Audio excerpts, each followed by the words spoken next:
Seja muito bem-vindo ao podcast Papo de Empreendedor, o primeiro de empreendedorismo de Fazenda Rio Grande, e agora com uma novidade que é o Company, onde nós vamos até você, gravamos o seu vídeo, falamos da sua empresa e hoje estamos aqui em Castelo, que nós vamos te contar essa história. Eu sou a Elaine Alves. Bom dia, Célia Córdova, sejam muito bem-vindas. Estamos aqui hoje com uma grande amiga, uma empreendedora incrível, uma pessoa sensacional, coach, advogada, palestrante, dentre outras, muitas outras, né, minha amiga? Bom dia para vocês todos que estão aqui no Papo do Empreendedor. E nós vamos estar contando toda essa trajetória, como é que eu cheguei a ser uma empreendedora, de autônoma a empreendedora. Tudo isso vai estar no Papo do Empreendedor no dia de hoje, junto com a Elaine e com a Célia, a quem eu só tenho que agradecer esse convite maravilhoso de um sábado de carnaval, gente. Olha onde a gente está trabalhando, sim, porque empreendedor não tem dia da semana, né, amigas? Não para nunca. Vamos começar esse papo sabendo quem é a Gisele hoje, para quem está em casa, quem vai assistir nós depois também, para que saibam quem é a Gisele, para depois a gente contar a sua trajetória. A Gisele hoje é uma mulher multifuncional, porque eu tenho várias profissões, amo todas e tento realizar cada uma delas com excelência. Hoje é isso que eu tenho na minha vida. Sou advogada de família há 22 anos, em que pese eu não advogo só nessa área, advogo também no civil, contratos, direito consumidor, trabalhista, faço todas as áreas, mas a área que mais me aprecia é realmente o direito de família, cuidar de mulheres, cuidar das crianças, é o que eu amo fazer e há 22 anos é o que eu faço.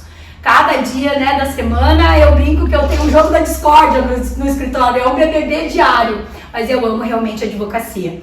E além da advocacia, eu sou coach também de desenvolvimento pessoal, onde eu trabalho com a potencialização do crescimento tanto pessoal quanto empresarial. Sou também palestrante de várias áreas, tanto na área do direito quanto na área de saúde para as empresas.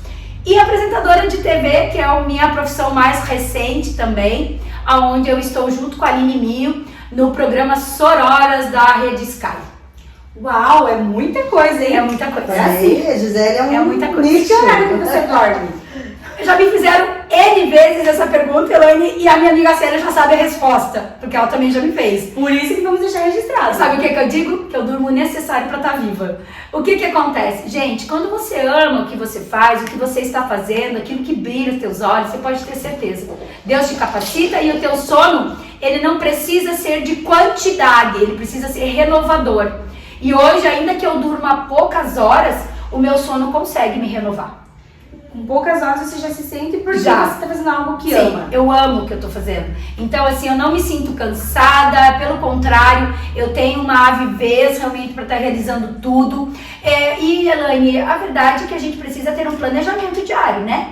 Então, assim, eu sei o que eu tenho que fazer, meus projetos, os prazos do escritório, eu tento cumprir toda a minha agenda. Né? Então, assim, eu me condicionei para poder dar conta de todas essas profissões, a não andar sem agenda, a tudo ser com o horário marcado. Você tem ideia, a Célia sabe, eu já coloquei isso para ela também. Hoje, gente, eu acordo todo dia entre 4h30 e 5 horas da manhã. A minha unha durante a semana, né, Célia? 6 da manhã. 6 da manhã. 6 da manhã. Significa que eu acordo muito cedo para poder dar conta de realizar muitas coisas no decorrer do dia. Como eu te disse, não me sinto cansada, porque quando você está realizando propósito, quando você ama o que você faz, realmente aquela história de que você não trabalha é verdadeira. Isso é verdade. E eu tenho certeza que a Célia, como te conhece há muito tempo, ela tem algumas perguntas bem pontuais que a galera vai gostar em conhecer. Com certeza, então, pessoal. Eu vou começar com uma pergunta assim que eu sou muito apaixonada pelo trabalho da Gia. A gente brinca que ao mesmo tempo que o divórcio é complicado, né, amiga? Mas é uma situação muito bacana, muito interessante, porque tem muito tabu aí. E é uma área que eu acho que é a principal que ela atua. Sim. Fala um pouquinho pro pessoal como funciona. E a questão dos homens, porque a gente puxa muito para as mulheres também, mas hoje a gente vê que tem muito homem carente de ter as informações. Uma informação, sim. Exato. Tá. Então, assim, desde que eu me formei, né, sou formada pela PUC do Paraná, em 2002, então eu sempre quis direito de família. pensando exatamente nisso, no futuro. Antigamente, o casamento ele durava 30 anos, 40 anos, dificilmente você iria fazer um divórcio, você procurava advogado para as outras situações. Mas quando eu pensei em fazer especialização em direito de família, foi pensando nisso, que hoje os relacionamentos eles são mais rasos, mais tênues, eles acabam muito rápido. Então acaba que 2 ou 3 vezes na vida é possível que uma pessoa acabe fazendo um divórcio ou uma dissolução de uma união estável. Foi pensando nisso que eu escolhi direito de família e por amar também cuidar das pessoas. Os homens, no decorrer dos anos, eles foram adquirindo e lutando por direitos. Um deles foi a questão da alienação parental. O homem, ele quis fazer parte, sim, da educação da prole, não ser só aquele pai provedor. O homem, ele lutou pela lei da alienação parental e ele conseguiu. Então, uma das vitórias aí. E essa lei, ela é tão importante ao ponto, e ela é, assim, uma penalização, inclusive, para aquelas mães que não permitiam esse pai ter acesso ao filho nos períodos de convivência ou de visita, Célia.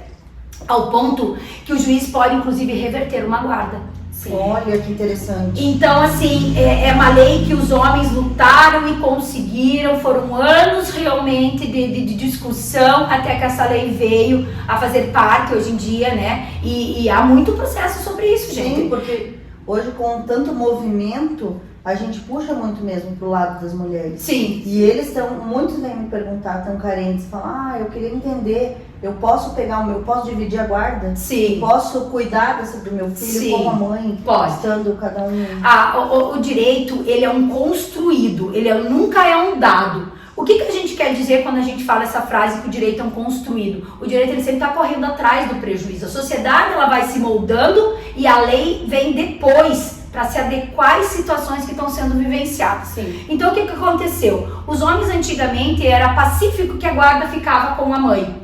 Tanto que normalmente a guarda ela era unilateral. Com a mudança da legislação, com as alterações da própria sociedade, foi-se buscar uma convivência mais pacífica e dizer não, ambos têm guarda, ambos têm que ajudar, e a gente passou a tratar de 2 princípios. O princípio da maternidade responsável e o princípio da paternidade responsável. Então, ambos, tanto pai quanto mãe, são responsáveis por aquela criança. E a guarda deixou de ser vista como unilateral e passou a ser tida pela lei uma guarda ordinária, que a gente chama, que é aquela do dia a dia, como uma guarda compartilhada. O problema é que as pessoas muitas vezes confundem o que é uma guarda compartilhada com uma guarda alternada. Guarda compartilhada não é ficar uma semana na casa de um, 2 dias na casa do outro, não é nesse sentido. A guarda compartilhada é compartilhar as responsabilidades, compartilhar as informações da vida daquela criança, sim, sabe onde estuda, participa das festividades, vê a agenda. E você vai me falar, mas isso é tão normal? Não é normal, infelizmente.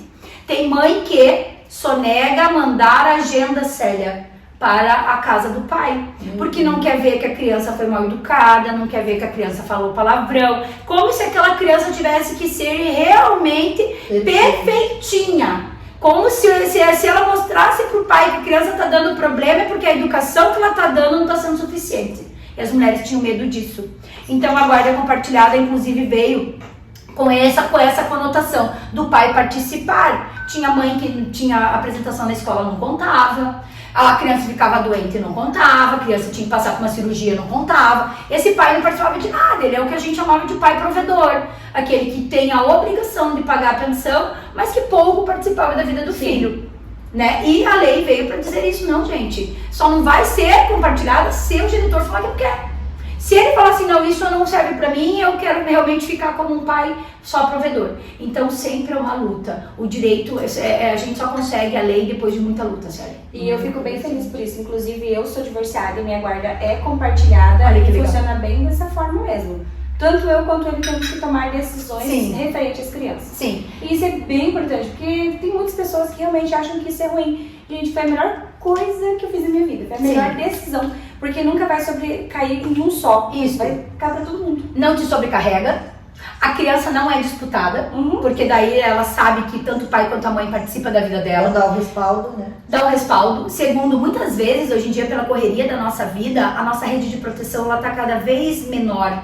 A mãe, no caso a avó, né? A avó da criança trabalha, então não consigo deixar na casa da avó. Muitas vezes não tem tia porque tá morando em outra cidade, as mães solos. Então o pai, ele vem ali para dividir a rotina, de tirar um pouco da sobrecarga dessa mulher, né? Porque antigamente a mulher achava que o filho, ele era ali uma propriedade dela. Sim. Entende? Era um apego muito grande, era um protecionismo muito grande. E a mulher fez o quê? Ela estragou a criança, ela estragou o cidadão, né? Ficava ali só naquela proteção, a gente dizia que estava embaixo da saia da mãe. E tudo isso tem um cunho psicológico.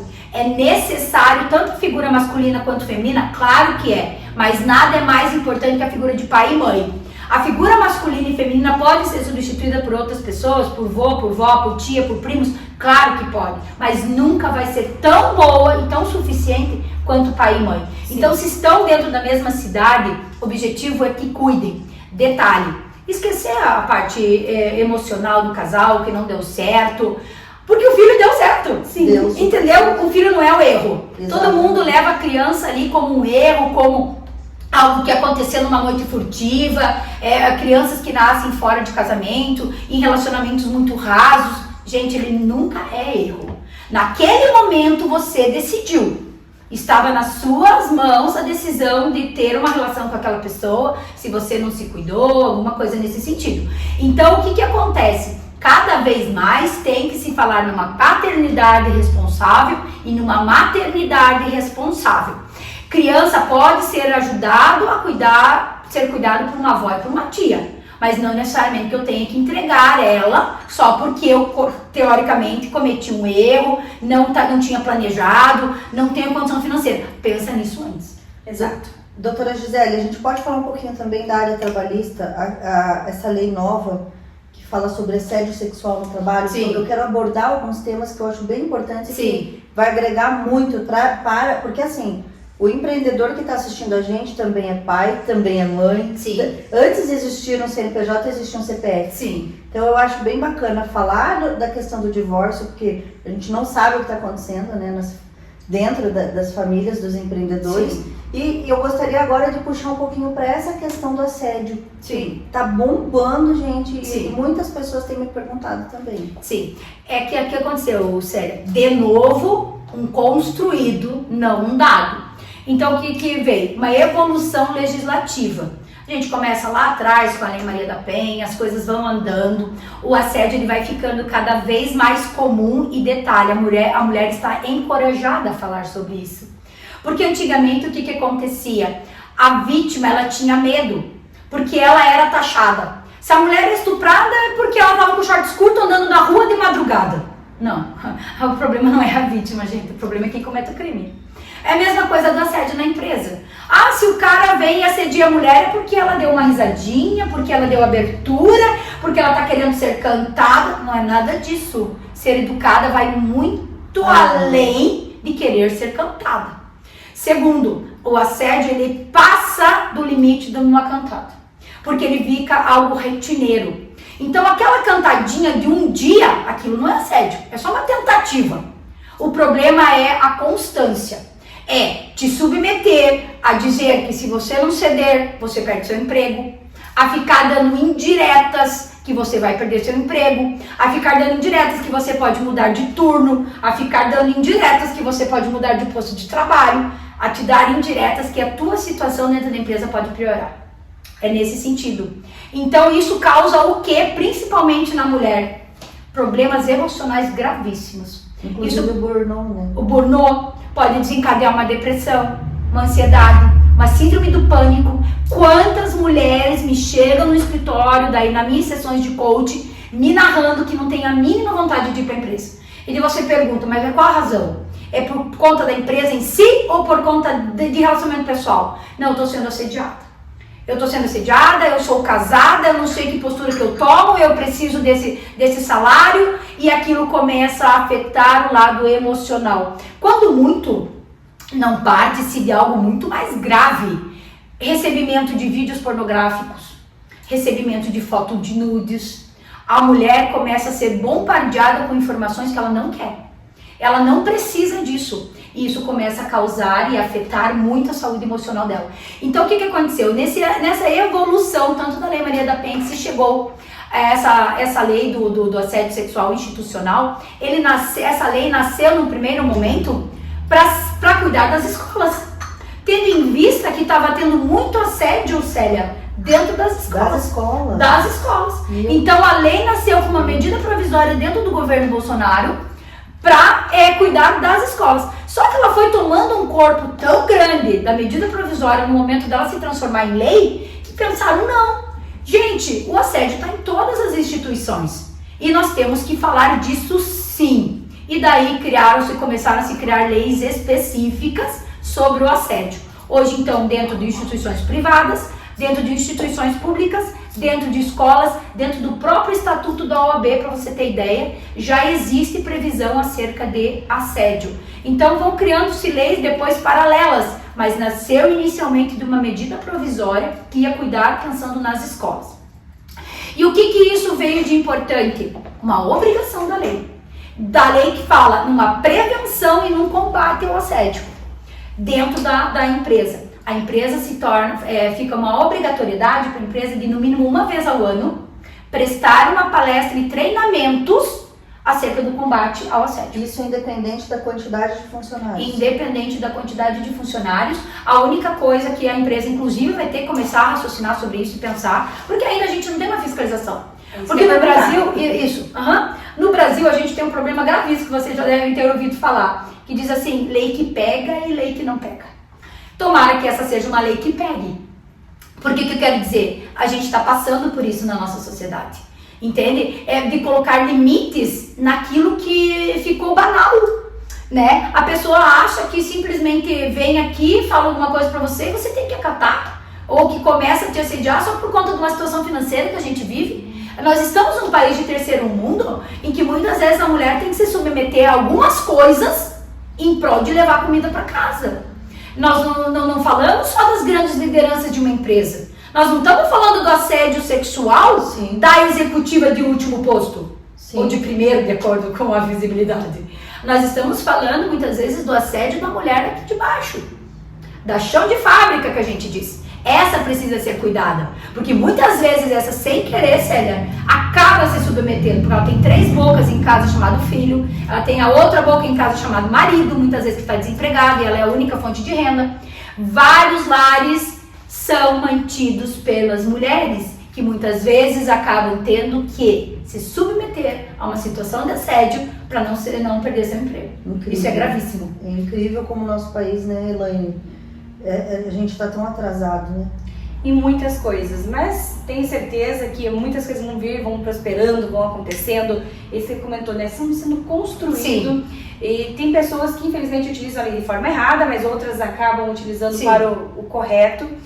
Essa questão também que você falou das escolas é bem importante, porque as crianças hoje não sabem o que é um assédio, elas acham que o assédio é só um ato em si. E tem muitos outros meios como esse, que da parte de, se você não fizer tal coisa, a sua nota vai cair. Se você não me entregar, tu vai conseguir tal coisa. Muitas coisas do gênero entram nesse quesito e fazem a diferença. Só que aqui, gente, nós temos que falar uma coisa também. O assédio, ele não é mais visto só pelo sistema da hierarquia.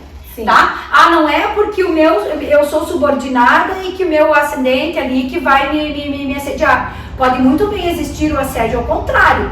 Por exemplo, da aluna em cima de um professor. Isso é muito comum também. As meninas, infelizmente, as adolescentes, elas acabam usando da sedução delas, das artimanhas. Então, o assédio não é só do professor para o aluno, ele pode ser também da aluna para o professor. O que acontece hoje nas escolas? O objetivo de dar essa palestra, que eu tenho ido em escolas, em rede de hotéis, que acontece muito. Gente, eu não vou poder falar aqui para vocês por conta da ética. Mas eu fui numa rede muito grande de hotéis aqui em Curitiba prestar essa palestra sobre assédio. Vocês não têm ideia quanto as camareiras são assediadas pelos hóspedes. É uma coisa impressionante. Imagina. O que eu tenho visto? Basta ser mulher. Não interessa a tua posição, aonde que você tá, e o assediador, ele tá aqui, junto a nós o tempo todo. E detalhe, o modus operandi sempre é igual. Isso que é uma coisa importante de se dizer. Não deixa de ser um criminoso, gente. É a mesma coisa que o homem que faz ali, que alicia criança, é a mesma coisa. A pessoa que furta, que rouba, o crime, ele é inato àquela pessoa. Tá entendendo? É igual de vez em quando a gente ouve a situação dos ônibus. Foi nessa luta também que nasceu a lei do assédio. Quantos assédios acabam acontecendo dentro dos grandes metrôs lotados, tipo São Paulo, Rio de Janeiro. Nós aqui em Curitiba não temos um metrô, mas nós temos o ligeirão, nós temos os ônibus abarrotados de mulheres, sim, trabalhadoras, que acordam cedinho e que tem um homem ali querendo bulinar. E muitas vezes cedo já sendo constrangidas. Cedo, né? Sendo constrangidas por homens mal educados, homens ali que não sabem o seu limite e que acham que essa mulher não vai ter coragem de falar nada, que acha que é perda de tempo fazer o boletim de ocorrência. Não é perda de tempo. Mais cedo ou mais tarde. Por que eu digo que não é perda de tempo? Porque, como eu disse, o modus operandi dele é corriqueiro. Isso se torna o quê? Crime continuado. O que eu quero contar para vocês sobre isso? A sentença.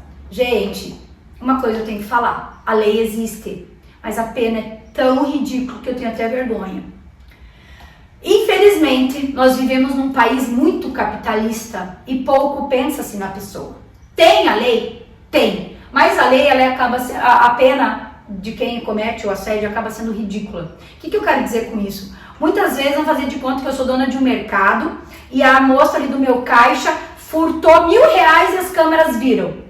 Eu tô lá no meu escritório, sentada com o ar-condicionado, vi que aquele milão roubaram aquele valor e eu faço o quê? Justa causa pra você agora, porque eu tenho as câmeras, porque isso, porque aquilo, eu te bordo, porque você me pegou R$1.000.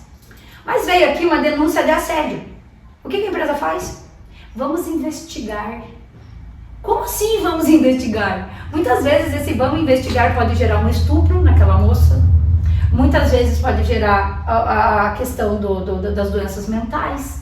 Então é muito grave esse vamos investigar. Por que pro dinheiro eu te dou justa causa imediata? E para alegação de assédio nós vamos ter que o tal do vamos investigar. E detalhe, isso é muito a grave. Empresa que se preocupa, gente, olha, nós atendemos, hoje o meu trabalho atende empresários, né? Então assim, a empresa que se preocupa com a questão humana é uma empresa que é muito bem vista, é uma empresa, sim, que é muito bem sucedida, porque tem essas questões sociais hoje muito claras. Sim. Né, doutora? Sim. É um diferencial hoje das empresas. Então assim, eu sempre falo para os empresários, a prevenção, o cuidado, o treinamento, sim, sabe? Esse carinho com o teu colaborador, muitas vezes é o que vai fazer a roda girar com prazer, com alegria, que eles vêm trabalhar com outros olhos, né? Gente, essa palestra que pode contar, né, do assédio, ela é tão importante porque, infelizmente ou felizmente, de acordo com o risco empresarial, é o empresário que responde pelo ato do assediador dentro da empresa. Eu tive um caso no escritório de 6 mulheres que foram assediadas. Era uma empresa de conservação e limpeza, cada uma ficava num posto de serviço, uma não sabia da outra, até o momento que uma delas teve a coragem de ir no RH. E o RH é o lugar que, igual o salão de beleza, a fofoca se espalha. Que coisa mais linda. Então o que aconteceu? Todo mundo ficou sabendo das outras e essas outras se uniram, contrataram o mesmo advogado e entraram com ação na justiça. Quase faliram a empresa. Por quê? O empresário teve que pagar o acordo. Detalhe, o empresário tem ação de regresso contra o abusador, contra o assediador? Claro que ele tem. Mas quem diz que esse assediador aí, ganhando um salário mínimo por mês, vai ter dinheiro para pagar? É a empresa que, e quase foi à falência. Uma empresa há poucos anos de mercado e que realmente quase fechou as portas pelo ato inconsequente de uma pessoa. Então hoje o que acontece? O empregador, ele tem que fazer uma seleção muito criteriosa de quem ele está contratando.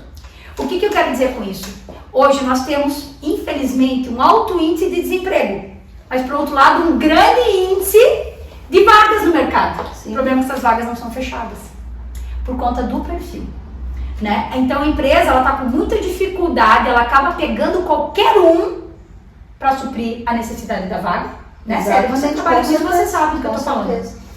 E simplesmente a gente não consegue ter um critério de saber se aquela pessoa ali já tem passagem pela polícia.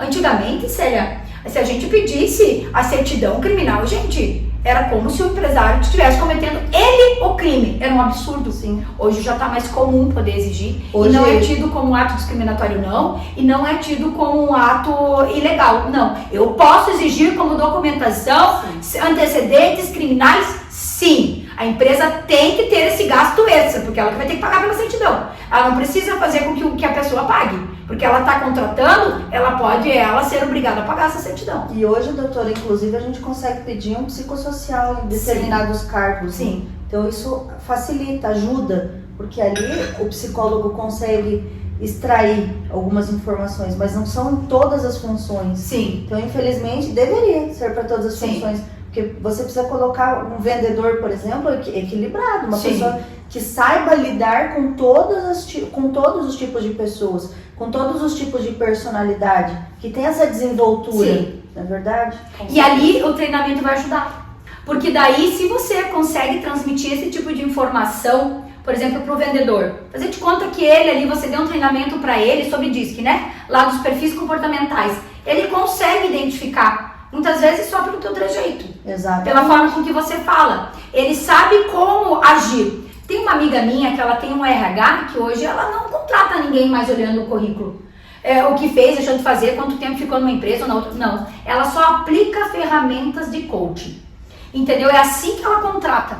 É ali que ela vai ver o equilíbrio emocional. E aí filtra, né? Ela filtra. Porque, Célia, né, Elaine, nós vivemos uma mudança de paradoxo dentro das empresas. Antigamente, a gente estava dentro daquela situação do QI, do quem indica. Eu conheço alguém que trabalha dentro da Bosch, Elaine precisa trabalhar, me passa teu currículo, Elaine, eu te coloco dentro da Bosch.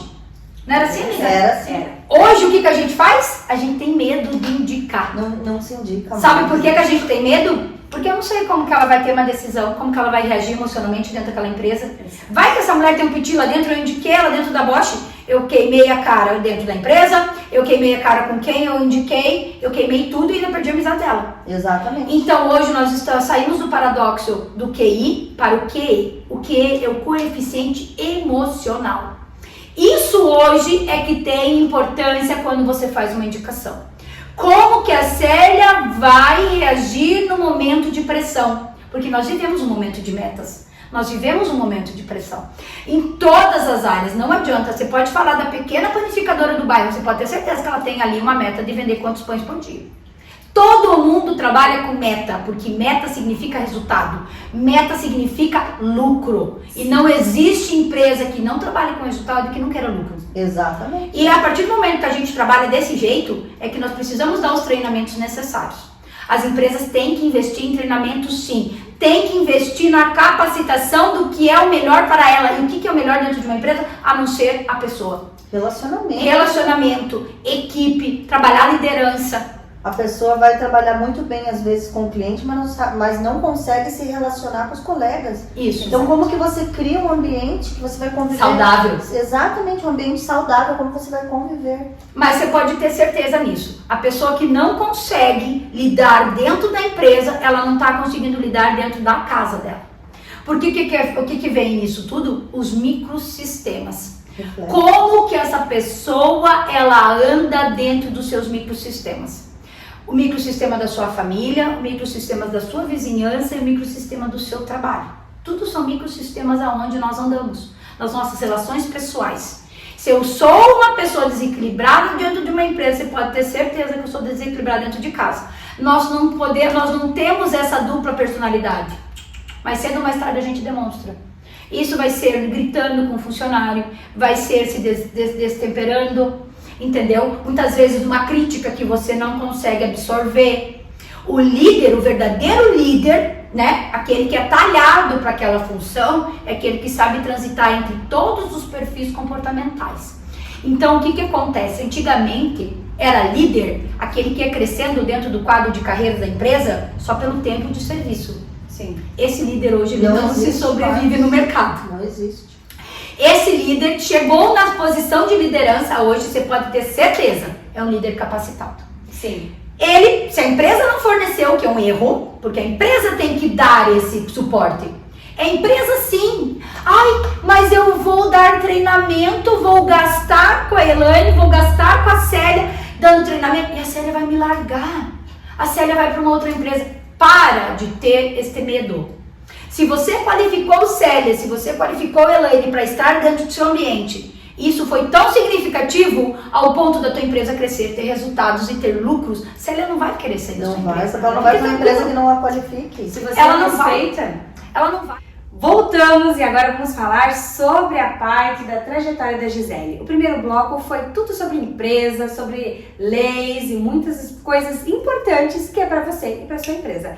E agora nós trouxemos aqui, ó, até espumante, gente. Nosso cafezinho acabou, já vamos para espumante, porque a conversa está boa, não é mesmo? Sim, e quem me conhece sabe quanto eu gosto de um espumante, né, Célia? Nós viajamos, gente, para a plataforma do Pablo. Fomos a São Paulo. Fomos a São Paulo, perto ali de dezembro, fomos, né, Célia? Só brindando dentro de um ônibus, uma caravana de mulheres, gente. Então não tinha como não ter. Não aqui. tem, não tem. Quem me conhece sabe. É isso que é gostoso do podcast. Isso. No nosso podcast já tiramos a mesa, já Sim. deixamos esse negócio Sim. bem interpessoal. Sim. Para nós podermos conversar, contar para vocês a essência da pessoa. Isso. E falando em essência, conta para nós aí como foi sua trajetória, como você iniciou nesse mercado. Eu de só direito. conto, Elaine, depois que a gente abrir. Ah, Aí meu primeiro vai Deus! brindar e daí eu começo contando. Então, Pode ser? tá bom, Pode ser. perfeito. Vamos, Célia? Perfeito. Vamos pedir ele para o nosso amigo, que vai aparecer para vocês só no Lavar Roupa Isso, Suja. isso. Vamos pedir para o Arthur abrir para nós. Misterioso. Vai lá. Misterioso, Arthur. Vai lá, Arthur, abre. Enquanto ele abre, Eu vou dizer pra vocês que a trajetória ela é bem longa, porque começou lá quando eu tive uma decisão aos 17 anos de idade, eu dançava balé e eu tinha a opção de ou continuar e ser uma bailarina profissional, porque eu dançava desde os 4, 5 anos de idade, ou fazer uma faculdade. Então eu venho do interior, eu sou de Francisco Beltrão, uma cidade pequena. Na época não tinha faculdade em Beltrão e eu tinha um sonho de ser médica, na verdade. O direito ainda não passava pela minha cabeça. Então minha primeira ideia era a medicina.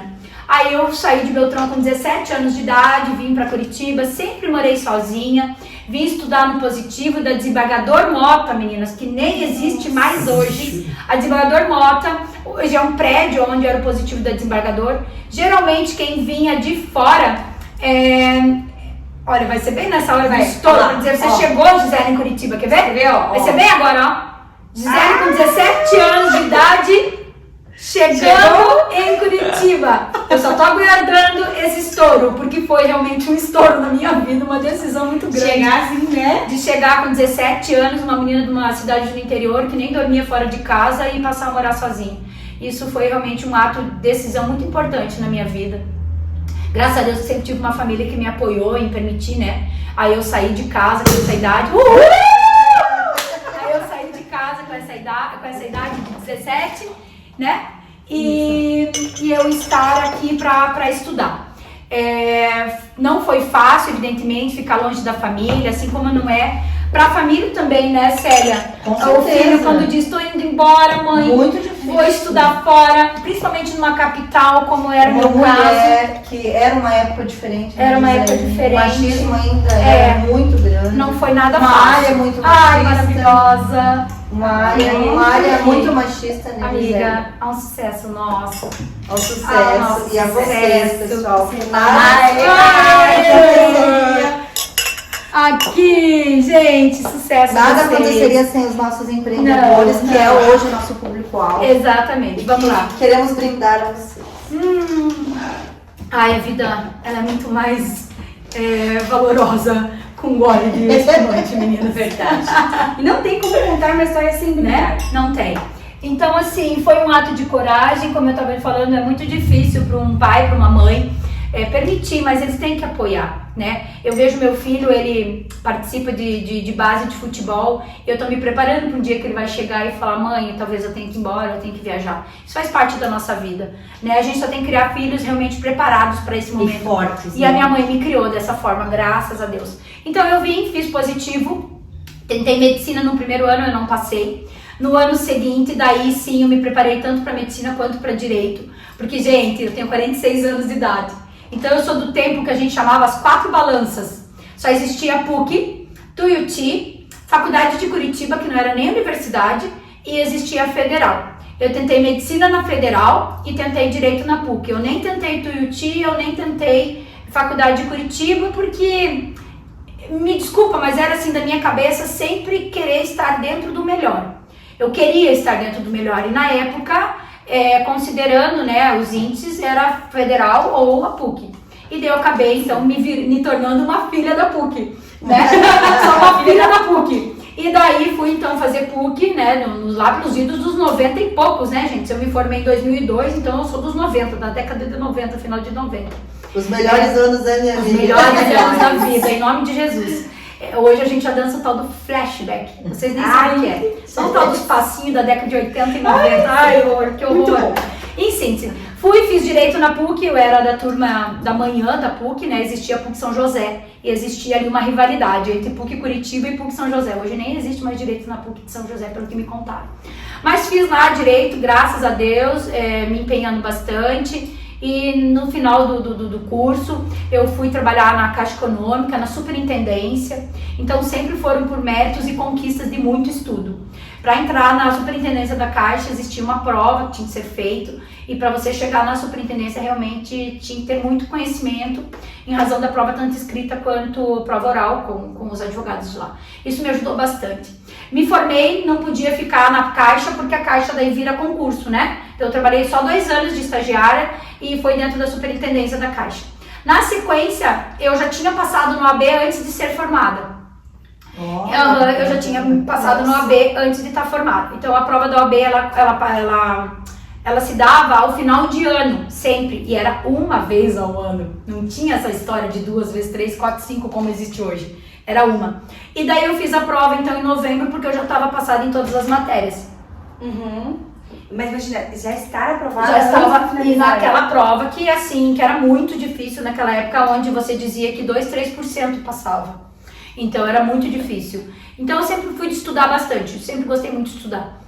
Aí, eu fui ser voluntária numa vara cível. Fui trabalhar inicialmente como voluntária, porque eu não entendia nada de uma vara, de fazer sentença, esse tipo de coisa. E lá, eu acabei ficando por 6 anos na 12ª vara.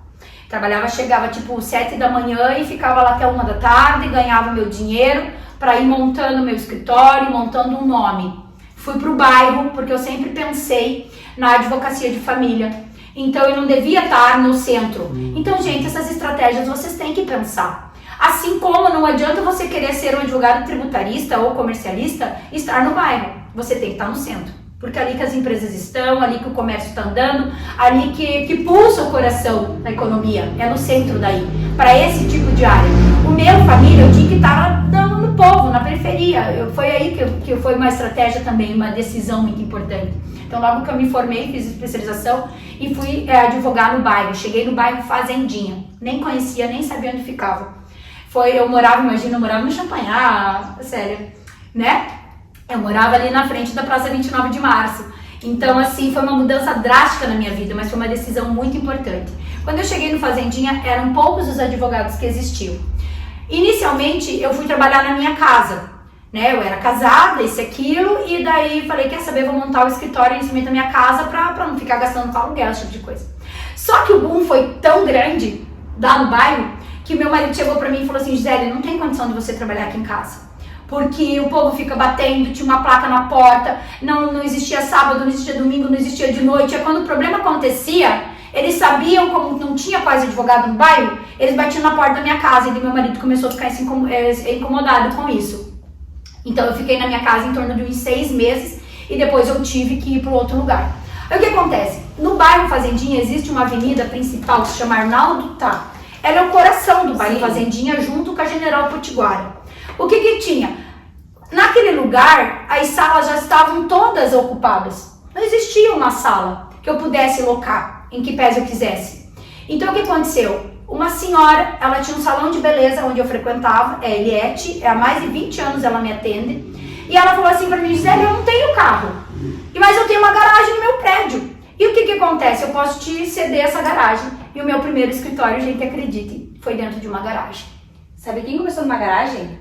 Jeff Bezos com a Amazon. Sim. Eles Numa garagem, hein? Numa garagem. Então não tinha nem banheiro, gente. Como o salão só abria de terça a sábado, eu não podia ir no banheiro na segunda, pra vocês terem noção. Mas quando você quer, você faz. E não era o fato de ser numa garagem que ele não era lindo, ele era maravilhoso. Ele era tudo com móveis planejados, foi tudo pensado com muito amor. Em qualquer escritório que você chegasse no bairro, você ia ver aquelas mesas de fórmica, o meu não. Tudo era com móvel planejado desde o início. Sempre eu quis o melhor para o meu cliente, em que pese fosse dentro de uma garagem, tá? Ali eu tive minhas boas-vindas no Fazendinha, foi um assalto à mão armada, meninas. É isso que eu queria te perguntar e focar. Quais foram as maiores dificuldades desse começo? Eu abri meu escritório no mês de março, em agosto, início de agosto, que eu nunca vou esquecer o dia 1º de agosto. Nossa, imagina que eu fui assaltada à mão armada. Imagine então, naquela época, se hoje já dizem que eu tenho cara de mais nova, você consegue imaginar lá atrás. Eu era realmente uma cara de menina. E como diz Napoleão Hill, que eu sou muito fã, ele fala: tua derrota, você decide se é temporária ou se ela é uma derrota permanente. Ali foi minha primeira prova. Eu tenho certeza que Deus olhou pra mim e falou: vamos ver se você aguenta. Foi combustível? Foi ali. Então o que aconteceu? É óbvio que veio o estresse pós-traumático, é óbvio que veio o medo de continuar naquele lugar, porque Fazendinha, por ser a região da SIC, ele sempre foi mal visto. O índice de criminalidade naquela época, a gente tá falando de 20 e poucos anos atrás, era muito alto. E daí foi a minha prova. É óbvio que por uns 10 dias eu fiquei com a porta baixada, com um bilhete lá dizendo que eu tinha sido assaltada e que não sabia o que ia acontecer. Quando os boletos começaram a sair por baixo da porta, é óbvio que o trauma passa. E daí a gente tem que fazer o quê? Arregaçar as mangas, tratar de um modo equilibrado o que você quer pra sua vida e falar: eu vou continuar. E foi isso que aconteceu comigo. Isso é incrível, porque eu sempre falo para as pessoas, em todos os pódios que eu posso, né? Que nós temos duas atitudes diante de um obstáculo. Ou pegar ele e transformar numa muralha e se esconder atrás, que é o que você fez até os boletos chegarem. Sim.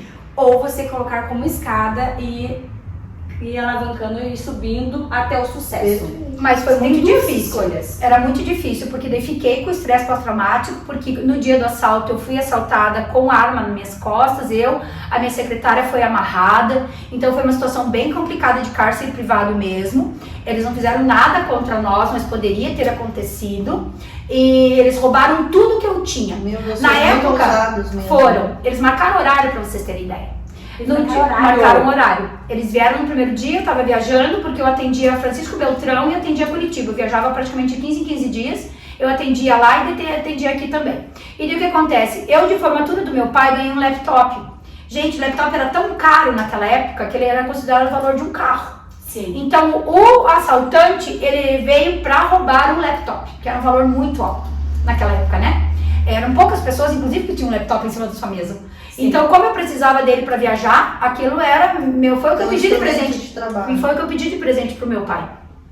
Aí na sequência, então, daí me amarrou, eu fiquei traumatizada, minha secretária, claro, que nunca mais voltou, aquela menina era o primeiro emprego da vida dela, ela nunca mais voltou a trabalhar. Eu comecei a ter dificuldade para atender, eu me sentia realmente, o estresse pós-traumático, ele trazia um suador, ele trazia uma voz embargada. Se a pessoa ficasse com a mão embaixo, assim, eu o tempo inteiro imaginava que ela pudesse a qualquer momento me dar uma voz de assalto. Foi muito difícil, não foi fácil não, mas eu trabalhei isso dentro de mim e eu fui continuando. Ao ponto que eu fiquei uns 3 anos nessa tal de garagem, que eu tô mandando pra vocês, e depois o meu escritório cresceu tanto que eu loquei 4 salas. Uau. Minha irmã veio trabalhar comigo, Camila também é advogada, né, veio fazer direito, eu auxiliando essa minha irmã, que veio do interior também, lá de Beltrão. Camila ficou comigo 12 anos, e faz 5 anos que ela foi embora, ela foi primeiro para Irlanda, depois foi para Alemanha, hoje ela tá na Austrália, fazendo direito digital na Austrália, uma área aí que a gente sabe que tem tudo para ser o boom do futuro. Então, assim, deu tudo certo, né, a gente cresceu na advocacia. Fui ficando, construindo meu nome dentro do bairro. No ano de 2021, daí foi quando eu me separei. Em março de 2021 me separei. 2022. Eu me separei em março de 2022, vai fazer 2 anos agora. Eu entrei daí no mundo do autoconhecimento para eu tratar a separação e o divórcio dentro da minha casa. Porque eu sempre trabalhei com isso para o outro. Eu nunca me imaginava na situação de eu estar do outro lado da mesa. Eu tratava de mulheres ali que vinham falar do divórcio, que vinham falar de traição, de pensão alimentícia, de guarda, de visitas.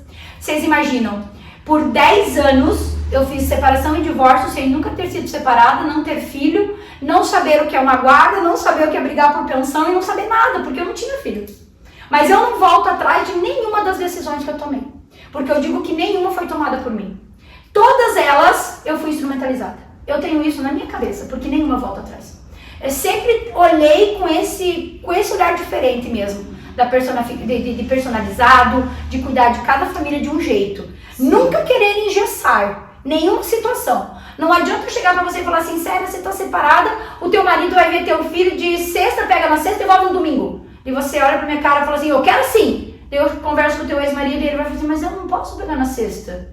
Eu trabalho inclusive até no sábado, eu posso pegar num domingo, numa segunda? Porque segunda eu tô sempre de folga? Gente, eu não posso engessar. A gente tem que trabalhar olhando para aquela família, para aquelas possibilidades. Então eu não volto atrás de nenhuma das decisões que eu tomei naquela época. Nenhuma. Isso é espetacular, essa parte do personalizado. É assim Sempre. Também que fazemos com os podcasts. Por isso que agora vamos nas empresas, vamos nas casas, vamos até a pessoa. Porque você estando num ambiente em que você já está familiarizado, você se sente mais à vontade para contar a sua história. E quando você está trabalhando na parte de direito, você também precisa entender o íntimo da pessoa. Sim. Não simplesmente, eu quero isso. Não, e o que me entristece na área do direito de família, gente, é que existem poucos especialistas. Porque o direito de família, dentro do direito, é a área que menos dá dinheiro. Por quê? É propósito mesmo. É propósito, é vocação. É como um sacerdócio. É por muito amor. Tem dois tipos de advogado na área de família. Ou o marido é muito rico e ela não precisa ganhar dinheiro, ou aquela que só faz por vocação e vai morrer pobre. Eu sou da segunda etapa, sou do segundo tipo. Tá entendendo? É vocação. E não existe você finalizar pobre, como você falou, não. Aqui, ó. É verdade. Rainha do Castelo. Vai contar pra nós. Tá. Senão vamos usar essa coroa, gente. Gente, isso aqui simboliza o início de uma nova profissão, posso dizer assim, de empreendedora. Eu imaginei que a advocacia, depois de 20 anos, né, fosse realmente o propósito da minha vida e não era. Aos 46 me vejo hoje como uma empreendedora, como uma mulher que quer ajudar outras mulheres, como uma pessoa que tem em vista que já viu muita coisa dentro do próprio escritório, de mulheres que chegam contando que tinham um sonho, muito empolgadas para abrir o seu negócio, mas que elas não têm muitas vezes o conhecimento, né, Célia? Exatamente, é um projeto incrível que a Gisele começou, nós fomos uma viagem, né, eu vou só falar um pouco. Contextualizar. Na verdade começou com o baile do Castelo do Batel, né? Exatamente, antes dessa viagem nós fomos num baile no Castelo do Batel, que para algumas pessoas foi meio frustrante, mas para nós a gente viu grandes possibilidades ali. Fomos a São Paulo, né, de ganhar conhecimento, e a Gisele trouxe essa proposta incrível para cá. Eu sou a prova viva de que esse projeto é incrível, porque eu já fiz negócios através do Rainhas no Castelo. Sim. Então eu vou passar para a Gi explicar como funciona. Então o Rainha no Castelo, ele nasceu, né, desse baile do Castelo do Batel, onde eu levei algumas mulheres que eu conhecia, mas na verdade a maioria eu não conhecia, mas que quiseram fazer conexão comigo e estar junto com outras empreendedoras.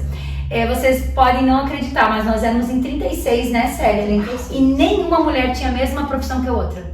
Que incrível! E Elaine, nenhuma mulher também tinha 4 mesas como eu tinha, né, Célia? Exatamente. E com mulheres ali que queriam se conectar, nós fizemos dinâmicas, gente, dentro de um baile, não é verdade, Célia? Foi incrível. As mulheres não acreditavam que a gente estava fazendo, né? Esse primeiro baile do Castelo do Batel não era nosso. Nós fomos lá conhecer o evento, e só que a gente pegou muitas ideias, ali dentro a gente viu muita carência das mulheres empreendedoras. Sim, deu um insight, deu uma Exatamente, para fazer pitch de negócios, não só reuniões, como a Gisele fala. Verdade. Reuniões eu fui em várias e às vezes não viram em nada. Sim. Network de verdade tem que ter pitch de negócio e tem que envolver as pessoas. No baile, pra vocês terem ideia, eu falei assim pras meninas: meninas, leve um presente pra cada rainha. Você lembra, Célia? Lembro. Gente, eu deixei elas assim uns 3 dias pensando o que elas iam levar de presente. Elas preocupadas, eu falava só assim, mas quantos presentes eu tenho que levar? Um pra cada rainha, nós éramos em 36, lembra, Célia? E elas preocupadas, o que elas iam levar, se elas tinham que levar um presente grande, um presente pequeno, aí sacolas com os vestidos, lembra, amiga? Eu falei, gente, o melhor presente que você pode ter na sua vida, o tesouro da sua vida, se chama cartão de visita. Lembra, Célia? Foi. Ele cabe dentro da sua bolsa.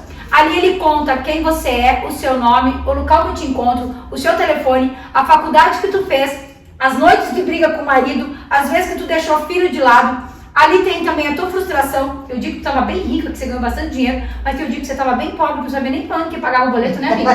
O cartão de visita nosso conta tudo. Esse era o nosso tesouro. E nós fizemos então a troca de presentes entre as rainhas, que eram os cartões de negócio, os cartões de visita. E ali nasceu essa ideia de fazer as dinâmicas. A princípio ia acabar ali. Exato. Só que daí elas me instigaram a criar o grupo Rainha no Castelo e, encorajada por elas, eu acabei criando esse grupo e liderando então esse grupo que hoje nós fizemos encontros sempre com mais de 100 mulheres. Esse é o nosso objetivo. E é incrível. A gente faz rodada de mesas, a gente faz palestras instrutivas. Eu quero que, tendo em vista o que eu vi na advocacia, eu quero que elas aprendam, Elaine, todas as engrenagens de uma empresa. Sim. Ali nós temos palestras de marketing, nós temos palestras de contabilidade, palestras de cuidando da rainha também, porque a gente pretende o crescimento pessoal. Saúde e segurança do trabalho. Saúde e segurança do trabalho. Eu vou falar sobre assédio sexual institucional. Nós temos palestras lá de coloração pessoal, porque a rainha ela tem que estar bonita. E deixa eu explicar rapidinho, Elaine, o que significa esse nome? Rainha no Castelo eu sou, porque muitas pessoas pensam que a rainha de uma rainha de realeza, não é nesse sentido, gente. É a rainha de filho do rei. Nós não somos órfãos, nós somos filhos de um pai. E né? Então assim, independente da sua religião, eu tenho certeza que você acredita num Deus maior. Você acredita nessa força. E é ele que te move. Então é a rainha por ser filha do rei. O eu sou é o rei perfeito, é o pai perfeito, né? Então eu sou filha de um pai perfeito e no meu castelo eu circulo em todos. Dentro da minha família, minhas relações pessoais, dentro da minha empresa, dentro do meu trabalho em si, o meu próprio castelo que é o meu corpo. Então a rainha ela circula em todos esses castelos. E pensando num jogo de tabuleiro de xadrez, a rainha é a peça mais importante. E é o que a gente percebe dentro de uma família. Quando a mulher tá bem, a família tá bem. Tá estruturada. Se a mulher passa por algum problema, a família sofre. Sim. Né? Então a rainha é aquela peça-chave, é aquela peça forte, lembrando das mães solos. A rainha é a peça que ela anda por todas as direções, é a única que ninguém tem regra para ela dentro do jogo do xadrez. E é isso que a gente quer dentro do projeto. A rainha não fica mais parada. Nosso projeto começou em Curitiba, mas já estamos em Fazenda Rio Grande. Nós já temos ideia para chegar em Araucária, em Colombo, em Campo Largo, e assim a rainha vai andando pelas casas, em Londrina. Missal recebemos proposta. Sim. Nós recebemos propostas, né, Célia, para estarmos no Mato Grosso, Cuiabá, Gramado, Rio de Janeiro. Esse projeto nós vamos levar para o Brasil inteiro, em nome de Jesus. Amém. O nosso projeto não é descobrir uma roda, gente. Ninguém descobriu a roda. Simplesmente nós estamos reformulando o que é o network. Exato. Construindo, como você falou ali. Construindo. Nós estamos retomando ao basicão. O básico hoje, nós estamos no online, mas o básico é o conversar, o relacionamento, é levar o seu cartão. Pensa, gente, nós estávamos no baile do Castelo do Batel com 548 mulheres. Pouquíssimas tinham cartões. Como que você vai para uma reunião de network sem levar o seu cartão? Não tem como. Não cabe mais somente reuniões. Não. Você vai sair dali e não vai ter nada. Não vai ser efetivo. Exato. Não vai ser efetivo. Não existe a efetividade em reuniões. O que existe é em network de verdade. Isso. Até para você montar no mastermind, né, Isso. Gisele? Não vira para o mastermind. Uma mente mestre se você não houver o relacionamento. Isso. Nós temos que voltar ao que era o antigo, o que funcionava.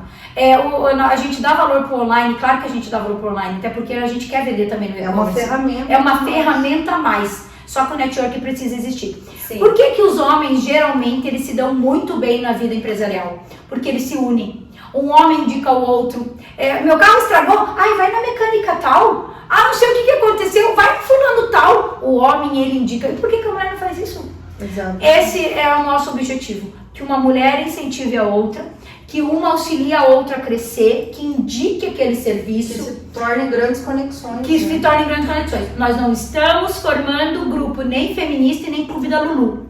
Nós não estamos lá para sermos amigas em si. Nós estamos lá para fazer negócio. Nós estamos lá porque a gente quer render dinheiro, sim. Nós estamos lá porque a gente aprendeu que a gente precisa ter lucro, que a gente precisa ter resultado.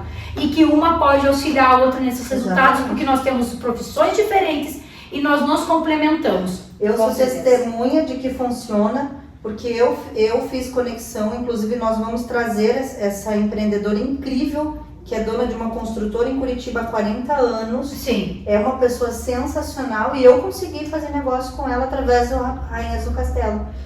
Foi assim, uma conexão para a vida, não só para o âmbito empresarial. Então, Isso. nós vamos a São Paulo Sim. na feira juntas. Sim. E o Rainha que vai ser essa Rainha? Desculpa. O Rainha agora, o próximo vai ser em Fazenda Rio Grande, Sim. no dia 24 de fevereiro. 24 de fevereiro, galera. Isso, estaremos em Fazenda, porque nós queremos agora fazer um intercâmbio das empreendedoras.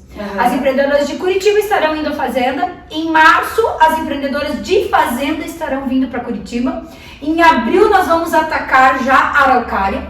Depois, nós já temos o projeto para chegar em Campo Largo e assim nós vamos indo todo mês para uma cidade. Esse é o nosso objetivo com a Rainha no Castelo. Se você quer saber mais, acompanhe os nossos perfis nas redes sociais. Pode falar o seu perfil, Célia. O meu é Celinha Córdova. O meu é Gisele Venzo. E o outro também, Rainha no Castelo, _ eu sou. E eu te convido a no dia 24 de fevereiro estar em Fazenda Rio Grande junto com essas duas mulheres que são as nossas embaixadoras em Fazenda, tanto a Elaine quanto a Célia, duas mulheres que são líderes dentro dos seus próprios castelos. E nós estaremos lá fazendo o quê? Te ensinando também a ser rainha dentro dos seus castelos. Com grandes conexões. Já tô aqui com a minha coroa. Gente, eu perdi a coroa. Perdeu a coroa minha agora. Perdi a coroa. A minha rede social é Elaine Dias Alves, acompanha lá. Nós vamos colocar tudo pra vocês, mas na rede principal, Papo de Empreendedor. Você precisa estar conectado para não perder nada. Ativa o sininho, se inscreve no canal e não perde nenhum episódio. Até o próximo. Tchau! Beijo. Tchau!